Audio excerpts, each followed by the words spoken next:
everybody, this is Tony. And this is Paul, and we're coming at you from the Friends for Life podcast, where we discuss the ongoing lives and issues of people with developmental disabilities to spark positive change in the field. And we have a lot of fun doing it. Hey everybody, welcome back to the Friends for Life podcast. Thanks for tuning back in. Before we get started here, if you could help us out, go down below and hit that subscribe button. That would help us out greatly. Today, our special guest is Kelly Ellis, and he is a physical therapist assistant. He works with some of our clients here at Friends for Life. We learn a lot about health, taking care of yourself, and making sure you can live a long and happy life. So let's dive right into it. All right, everybody, welcome back to the Friends for Life podcast. Today we have Mr. Kelly Ellis in here, physical therapist. How are you doing today, Kelly? I'm great. How are you, Paul? I'm doing fantastic, and we're glad that you could join us on this Friday afternoon. So why don't, before we get into a lot of the detailed stuff here, why don't you just kind of let us know a little bit about yourself, why you got into physical therapy, and what is it about the job that keeps you coming back? Okay. Well, my name is Kelly, as Paul mentioned, and actually I'm a physical therapist assistant. There's a difference, but my bad. The thing is, we do all the work. So yeah, I'm going to say you're out there in the field. Yeah, that's pretty much how that goes. I'm a simple guy, family man, work all the time, just doing what it takes to survive. So. And how many hours do you typically put in them, like a week? Well, me personally, I put in 50 to 60 hours a week, but that's because I work several different jobs. So nice. I'm kind of moving all the time. But a typical PTA's schedule is probably about 35 to 40 hours a week. Okay. Nice. I mean, so you can have a decent check and still have the leniency to still do all the other things that you do. Exactly. See, the thing about this field is that you can work in several different settings. Mm-hmm. So full-time, I do home health, which is, pretty much my Monday through Friday. Sometimes it spills over into Saturdays. On the weekends, I work at UTMC, so I do acute care therapy there. I've worked at St. V's for years. I'm in at a couple of nursing homes, so sometimes it's more like people call and they have a need. So, when they call, if I can answer the bell, I do. There you go. So as a physical therapist assistant, kind of what does the job entail overall? Because I've had situations in the past where I probably should have gone to physical therapy, but I didn't go. And I think it's because I don't have a good understanding of what you guys do. Okay. Well, the goal is to restore function, after an injury, illness, setback, whatever the case may be. So a physical therapy assistant works up under the supervision of a physical therapist. So the PT comes in and they pretty much set goals. They outline goals. Within the framework of those goals, a physical therapist assistant has the leeway or the ability to do whatever it takes to make that person functional again. So that pretty much sums it up. What's, as far as, like you're dealing with people with disabilities and stuff, what's some common stuff? Is it more injury, or is it like kind of helping them restore function from not moving a lot? What's kind of the stuff you deal with commonly? Honestly, it's a combination of both. To be fair or to be honest, as a society, we really don't move much. Very true.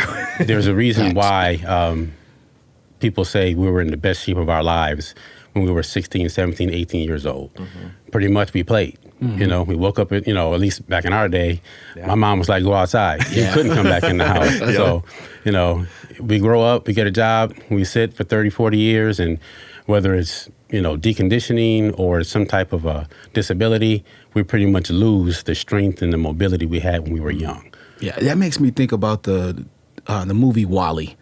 Like in WALL-E, man, everybody on the ship was just completely out of shape. Mm-hmm. They had a pool and didn't know how to swim. Right. I mean, it's crazy. Do you see a lot of your work going into that though?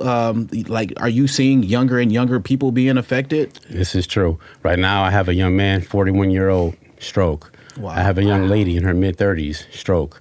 I have several young people in their late 20s or 30s, either car accidents, multiple sclerosis. Just some of it is genetics, some of it's bad lifestyle choices, but it seems as if the age of those who are disabled and who need the help of physical therapy seems to get younger and younger by the year. As a matter of fact, it seems like a lot of my 80 and 90-year-olds are in better shape than the 50-year-olds. Wow. Wow.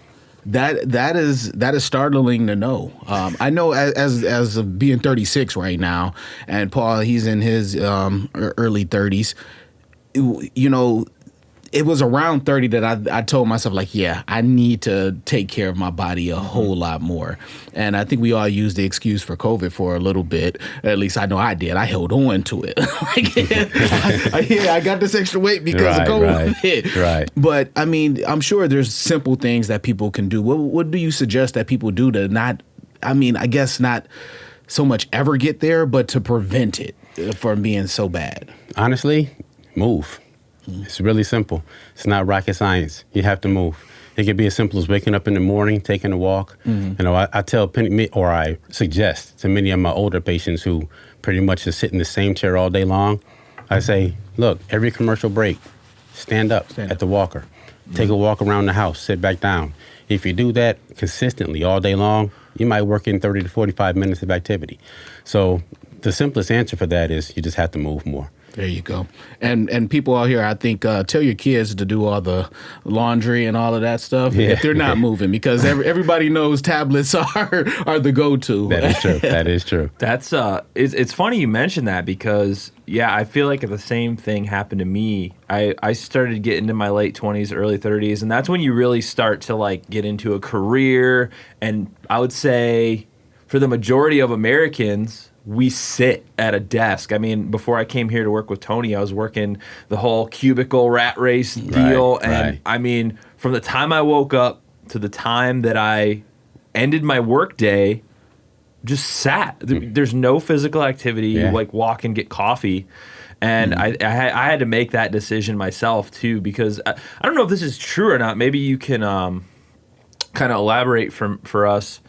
I heard someone say kind of the stuff you start doing around 30 kind of sets you up for how you're going to be for the rest of your life, essentially, those habits of like physical activity and eating healthy. Do you find that to be true, or is that just kind of like a wives' tale? Yes, I do find that to be true. And that's somewhat of the problems that we deal with in dealing with the general population, is that many people have developed bad habits when it comes to eating.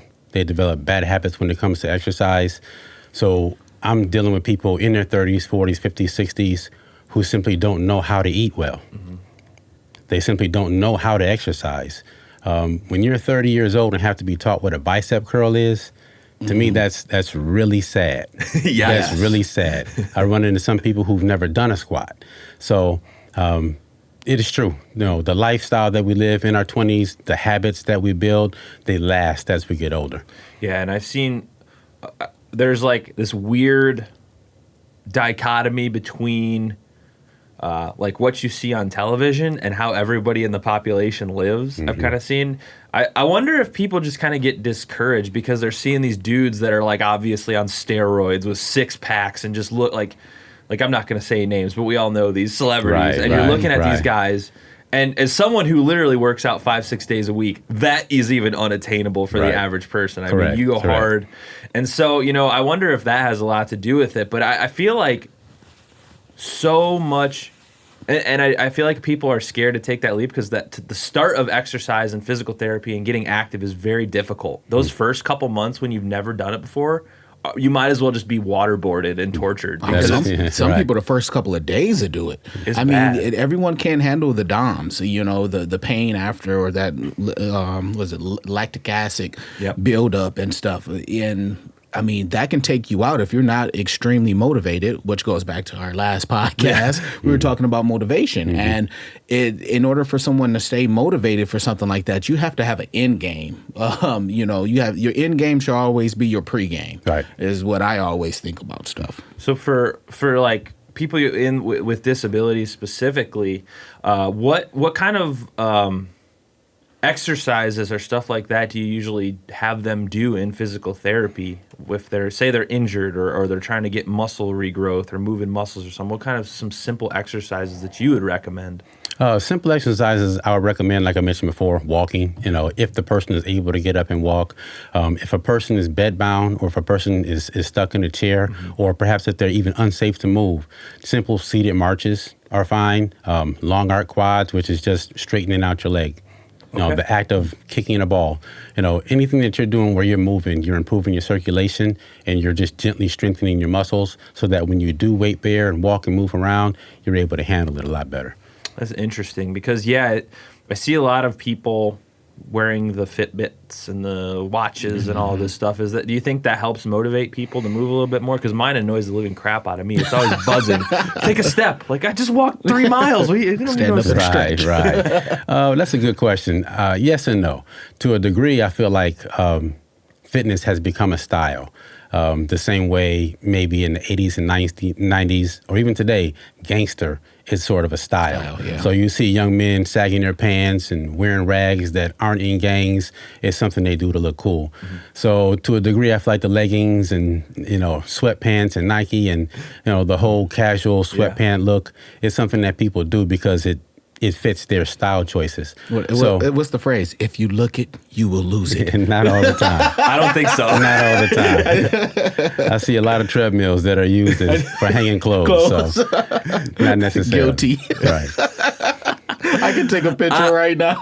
I'm going to say I'm personally not a big fan of the treadmill just because it's so boring for me. Yeah. Is it? I got one of those desk treadmills. So I can, during COVID, I would be on a lot of Zoom, so I would walk while doing it. Just hurt my soul but a little bit. Dude, it gets real old real quick. I need nature or something. Right. Is it from a resistance standpoint, is it better to actually walk on like a road or a paved trail or some like a park, or is it better to kind of do a treadmill for somebody with an injury because of the impact?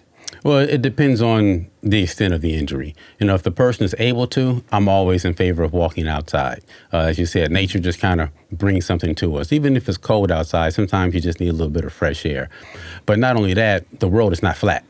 So when you practice on a treadmill or you practice in the facility, it's not real life. In real life, we have to step off curbs. There's inclines, there's declines. If we walk across the grass, you have dips and divots. So it's always better to do something outside because it pretty much prepares you for what real life presents to you.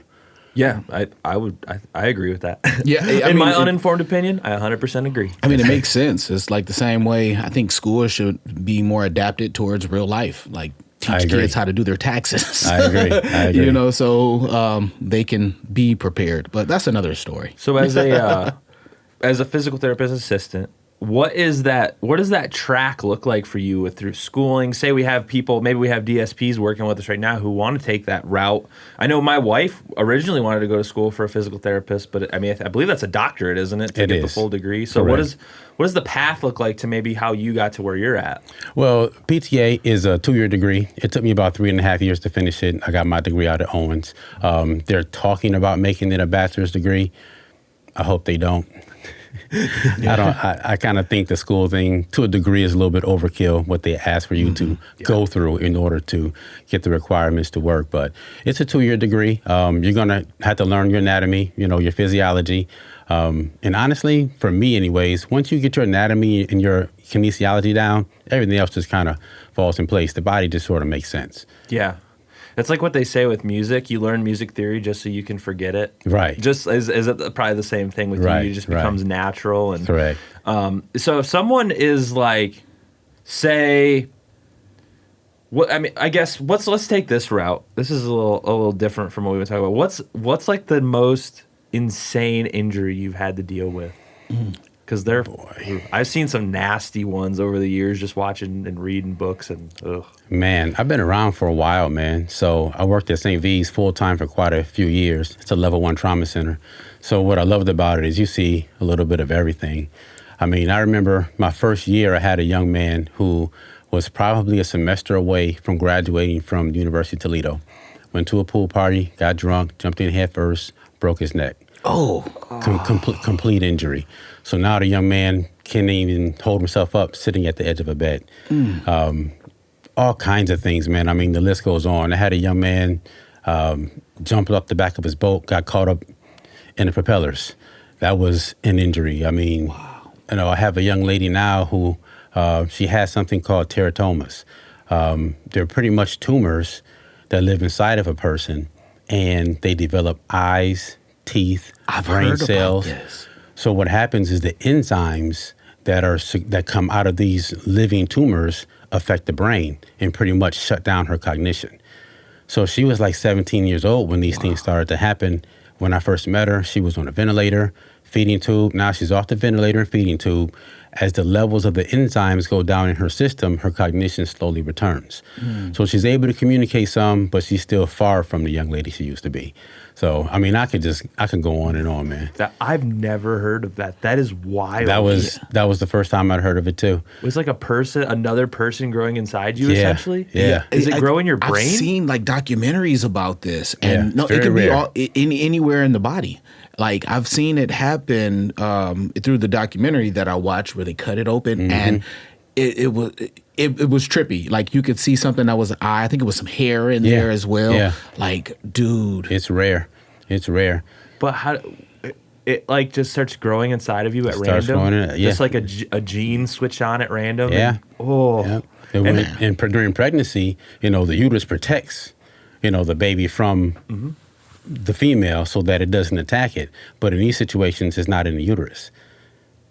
So it damages the organism overall.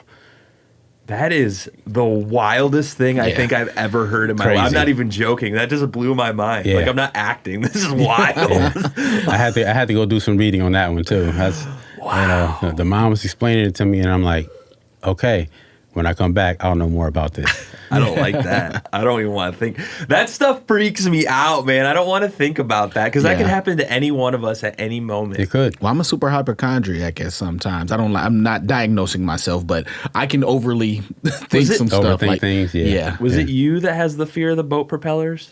Or is that somebody else? Well, I think at least on a speedboat. Yes, that is crazy. You got to get on the back and just water, man. No, I don't like that either. That freaks it's me out. horrible. Yeah. Well, on the flip side of that, is there any really like awesome success stories that you've seen of people just come back to full health after an injury? Because that you hear about those all the time on the news, but you're generally like sharing the big happy stories. Right. Like, they don't talk about the lady who's been in a coma for 10 years. True. Is there any big success stories? Well, I mean, there's been success stories, put it that way. Once again, it depends on the extent of the injuries. Some of our patients that have MS, certain neurological disorders, or pretty much deconditioning, and in combination with old age, it's going to be difficult to bring them back 100%. So it's more like, what level of function can we get you to so that you can be independent? Okay. If you're within your setting, within your home setting, what do you need to do? What's your level of assist, first of all? How much help do you have at home?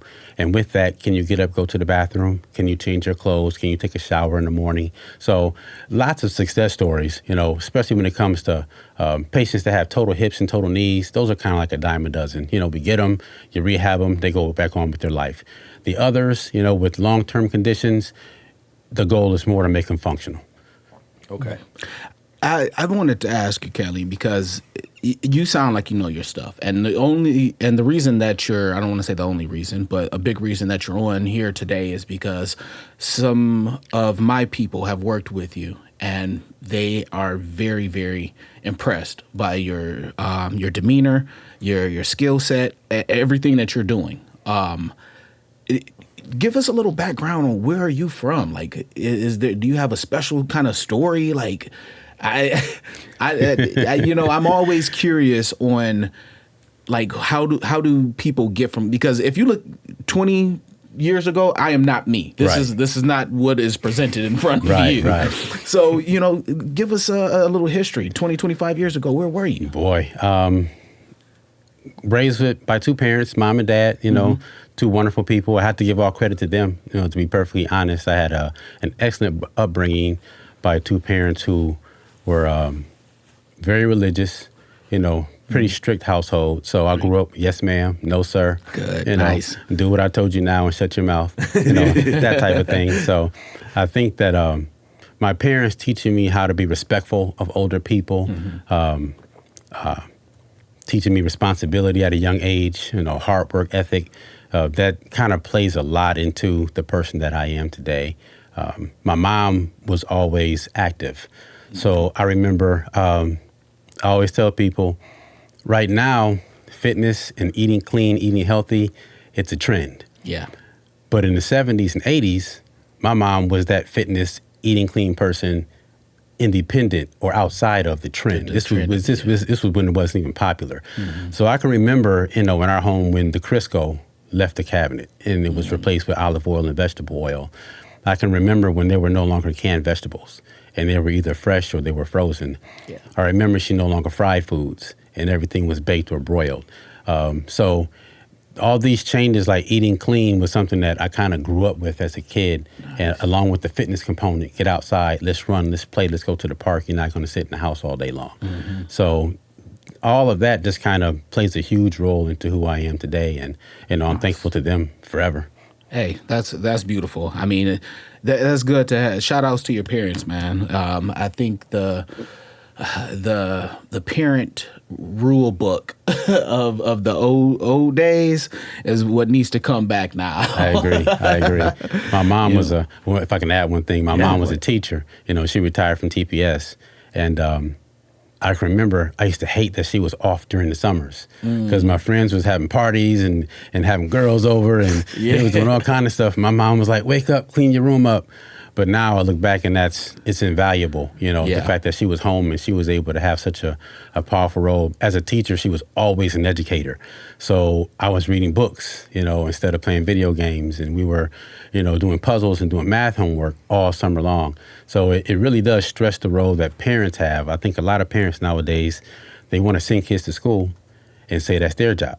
When the kids come home from school, they say, well, you should have learned that before you came home. Right. But parents really have a powerful role to play in, working along with the educational system and really imprinting those things in their children, in their minds, in their habits. Well, and the education system doesn't teach you anything about health and fitness. I mean, what do you go to gym class once a week and then the food pyramid, which come to find out is kind of like complete BS. Right. Yeah, it's like eat as much bread as you physically can. Like I'm not sure that's the the cheese. I didn't even like cheese. Man.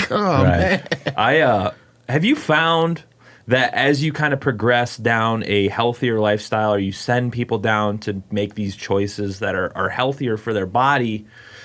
Because I find personally that, because I used to be the guy, like I'd go to Burger King for lunch every day because it was easy, I didn't have to think about it, and then you just start blowing up like a balloon. Right.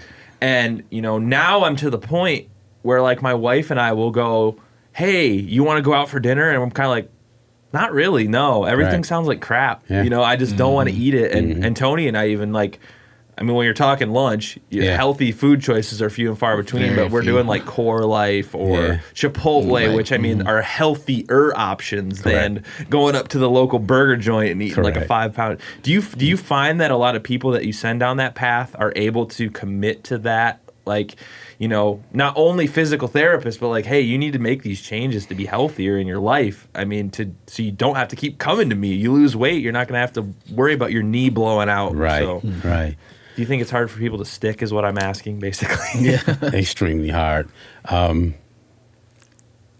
It's really, really difficult to change once you've followed a certain pattern your entire life.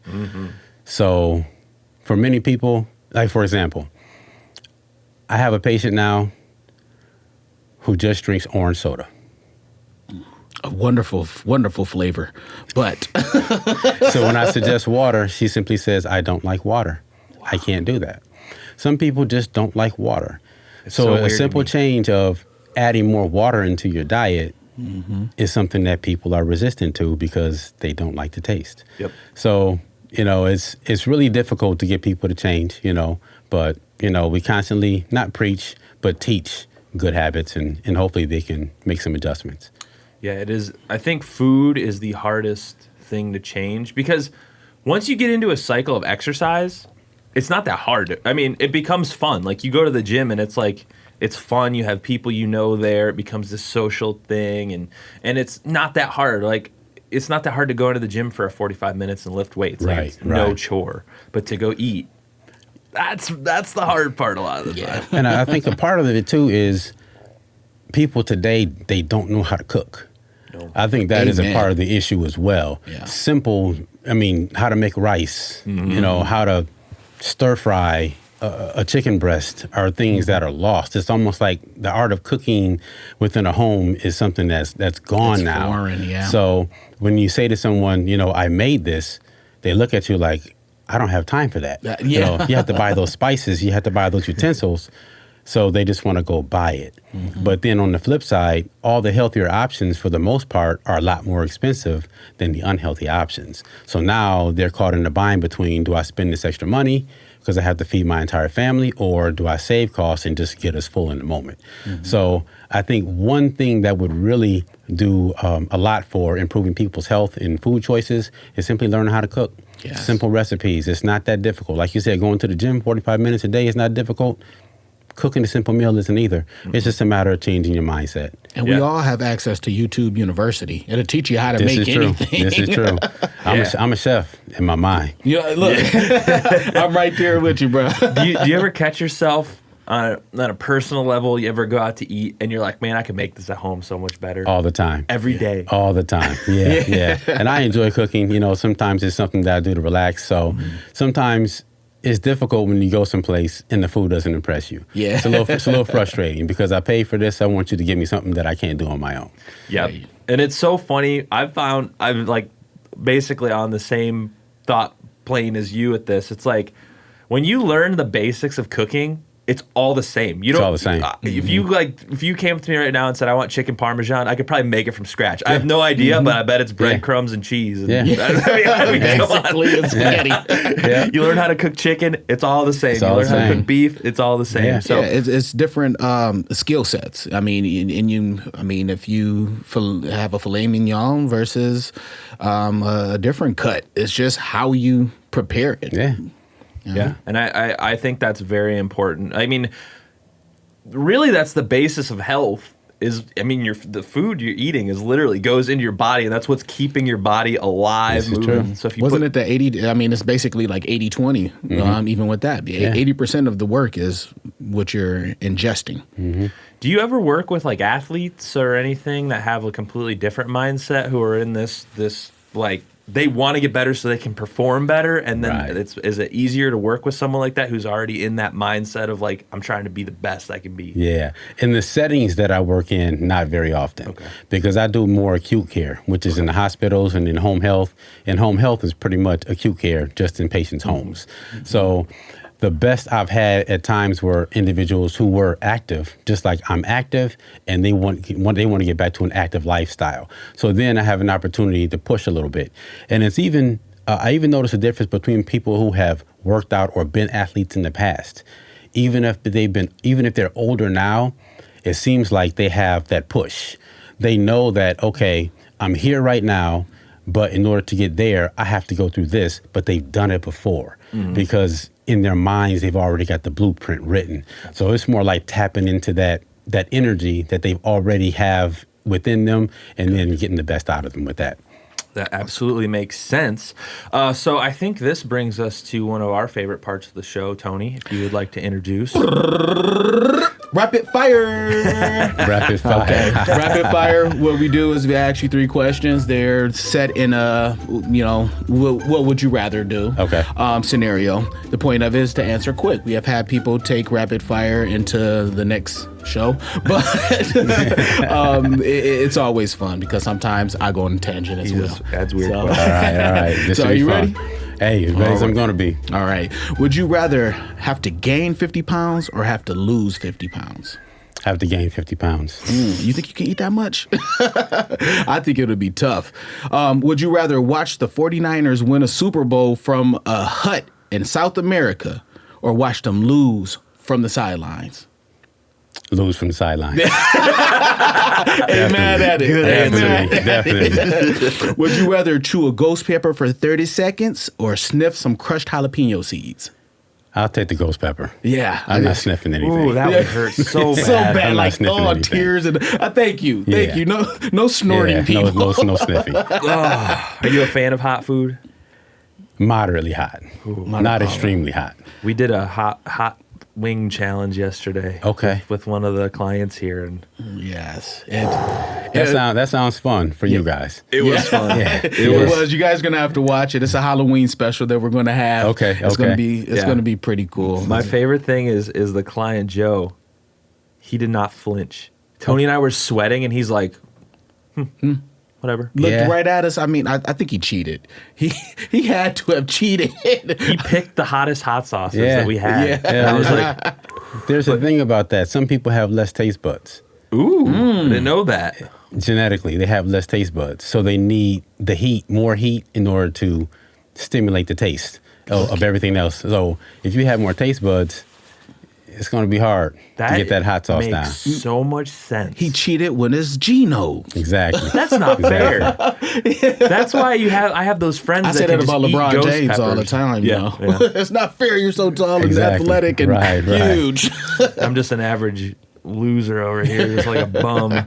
But yeah, Kelly, I want to thank you so much for coming on the podcast. It's been a blast. I learned a ton that I never knew before today, Yes. and that's what we're all about. We're teaching and showing people new stuff, new ways to look at life, and we're very glad that you shared that with us. So, thanks. Do you have any closing words, like if you want to let anybody know about anything you got going on, or Yeah, if anybody wants to specifically choose you as a assistant, how can they get a hold of you, or how does that process work? I work for two companies that I do home health for. One is Med One Care, Okay. and the other one is Partners in Home Care.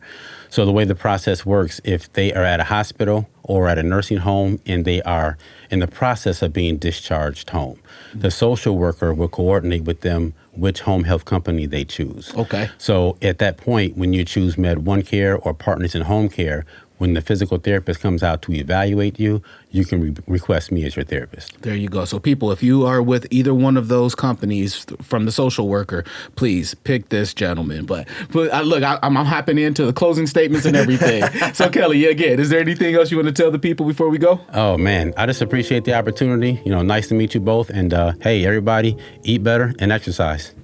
Amen. amen to that. Thank you. Hey, everybody. Thanks for watching this episode of the Friends for Life podcast. If you can help us out, go down below, hit that subscribe button. Also, if you'd be so kind as to head over to iTunes and leave the podcast a rating or review, we'd greatly appreciate that as well.